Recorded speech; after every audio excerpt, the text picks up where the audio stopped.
सुबह का समय था। समुद्र शांत था। लहरें धीरे धीरे किनारे से टकरा रही थीं। गांव के लोग नावों की मरम्मत कर रहे थे। बच्चे रेत पर खेल रहे थे, सीपियां जमा कर रहे थे। अचानक एक बूढ़े आदमी ने चिल्लाया, देखो, समुद्र में कुछ है। सबने समुद्र की तरफ देखा। जहां कल तक सिर्फ पानी था, वहां अब कुछ चमक रहा था। धीरे धीरे धूप में साफ दिखने लगा। वह एक नया कोरल का द्वीप था। द्वीप बहुत सुंदर था। रंग बिरंगे कोरल दीवार की तरह खड़े थे, कुछ लाल, कुछ नीले, कुछ सुनहरे। ऐसा लग रहा था जैसे किसी ने पानी में रंगों का महल बना दिया हो। बच्चे उत्साह से कूदने लगे। चलो वहां चलते हैं। लेकिन बुजुर्ग डर गए। एक बुजुर्ग ने कहा, समुद्र कभी बिना वजह कुछ नहीं देता। अगर आज कुछ मिला है तो कल कुछ ले भी सकता है। सबने बच्चों को वहां जाने से मना किया, लेकिन कुछ बच्चे चुपके से निकल गए। वे नाव लेकर द्वीप की तरफ चले गए। शाम तक वे वापस नहीं आए। गांव के लोग परेशान हो गए। सब जगह ढूंढा गया, पर बच्चे नहीं मिले। गांव में डर फैल गया। लोग कहने लगे कि यह द्वीप अशुभ है। अगली सुबह एक लड़का किनारे पर अकेला बैठा था। उसका मन बेचैन था। वह सोच रहा था, वे बच्चे कहाँ गए होंगे? क्या वे ठीक होंगे? तभी पानी में हलचल हुई। झाग और लहरों के बीच से एक आंत जलपरी मान बाहर आई। वह बहुत सुंदर थी। उसकी पूंछ हरे और सुनहरे रंग में चमक रही थी। उसके बाल समुद्र जैसे लहराते थे। जलपरी ने मुस्कुराकर कहा, तुम वही हो जिसकी मुझे तलाश थी। लड़का घबरा गया। उसने पूछा, तुम कौन हो?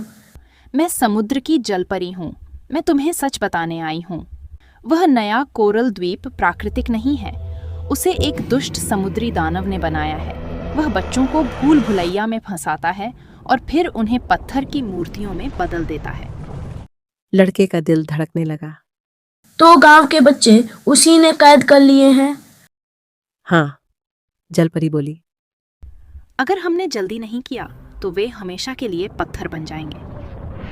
लड़के ने गहरी सांस ली और कहा, हमें उन्हें बचाना होगा। मैं तुम्हारे साथ चलूंगा। जलपरी मुस्कुराई। तुम बहुत बहादुर हो, लेकिन भूल भुलैया खतरनाक है। रास्ता बार बार बदलता है और दानव बहुत ताकतवर है।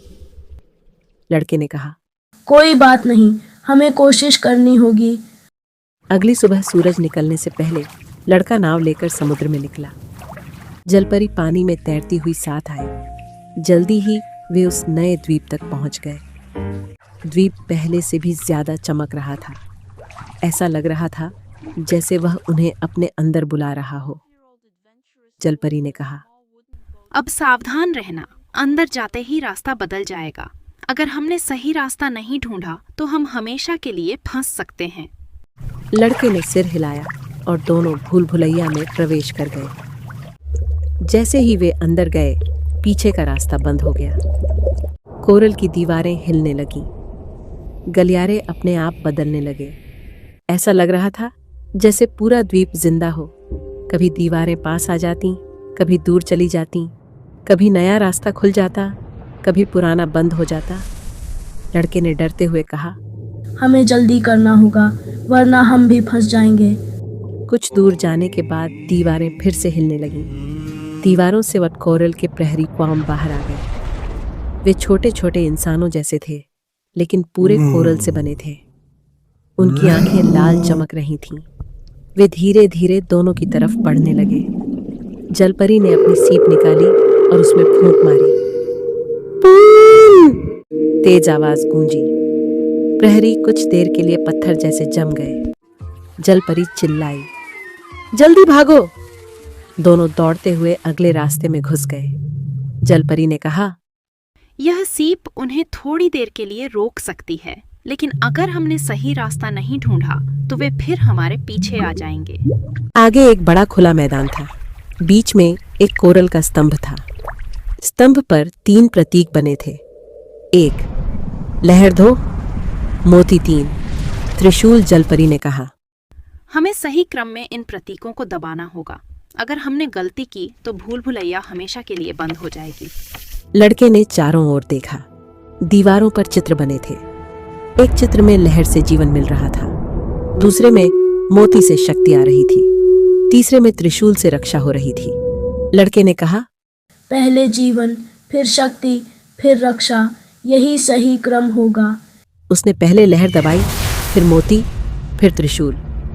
जमीन हिलने लगी, दीवारें चमकने लगीं। सामने एक नया रास्ता खुल गया। दोनों खुशी से दौड़ते हुए आगे बढ़े। नया रास्ता उन्हें एक बड़ी गुफा में ले गया। गुफा के बीच में एक भयानक समुद्री दानवीर खड़ा था। उसके 8 लंबे टेंटिकल थे। उसकी आंखें लाल थीं। उसका चेहरा डरावना था। गुफा के चारों ओर बच्चों की पत्थर की मूर्तियां थीं। दानव हंसा। तुम दोनों बहुत बहादुर हो, लेकिन अब तुम भी मेरी भूल भुलैया से कभी नहीं निकल पाओगे। उसने अपने टेंटिकल से हमला किया। लड़का और जलपरी इधर उधर दौड़ने लगे। दानव ने कोरल की दीवारों को हिलाना शुरू कर दिया। पूरा हॉल हिलने लगा। जलपरी ने फुसफुसाया, इस भूल भुलैया का हृदय इस हॉल के नीचे है। अगर हम इसे तोड़ दें तो दानव की शक्ति खत्म हो जाएगी। लड़के ने देखा कि जमीन के बीच में एक चमकता हुआ बिंदु है। उसने पास पड़ी कोरल की तलवार उठाई और पूरी ताकत से वार किया। तुरंत जमीन कांपने लगी। गुफा में तेज रोशनी फैल गई। दानव दर्द से चीखने लगा। नहीं, तुमने क्या किया? मेरी शक्ति, मेरी भूल भुलैया। उसकी शक्ति धीरे धीरे खत्म होने लगी। जलपरी ने फिर से सीप बजाई। सारी कोरल मूर्तियां टूटने लगी। बच्चे एक एक कर बाहर आ गए। लेकिन अब भूल भुलैया टूट रही थी। दीवारें गिर रही थी। रास्ते बंद हो रहे थे। जलपरी चिल्लाई, जल्दी बाहर निकलो। लड़के ने एक एक बच्चे का हाथ पकड़कर सबको बाहर की तरफ दौड़ाया। वे दौड़ते रहे, कूदते रहे, गिरते पड़ते भागते रहे। आखिरकार वे बाहर पहुंच गए। जैसे ही वे बाहर आए, पूरा कोरल द्वीप समुद्र में डूब गया। दानव की डरावनी आवाज गूंजी, मैं हार मानने वाला नहीं हूं। याद रखना, मैं फिर लौटूंगा। गांव के लोग बच्चों को देखकर खुश हो गए। सबने मिलकर लड़के और जलपरी का धन्यवाद किया। लड़का मुस्कुराया। जलपरी बोली, तुमने न केवल बच्चों को बचाया है, बल्कि पूरे समुद्र को इस बुराई से मुक्त किया है। लड़के ने समुद्र की ओर देखा। उसे पता था कि रोमांच खत्म नहीं हुआ।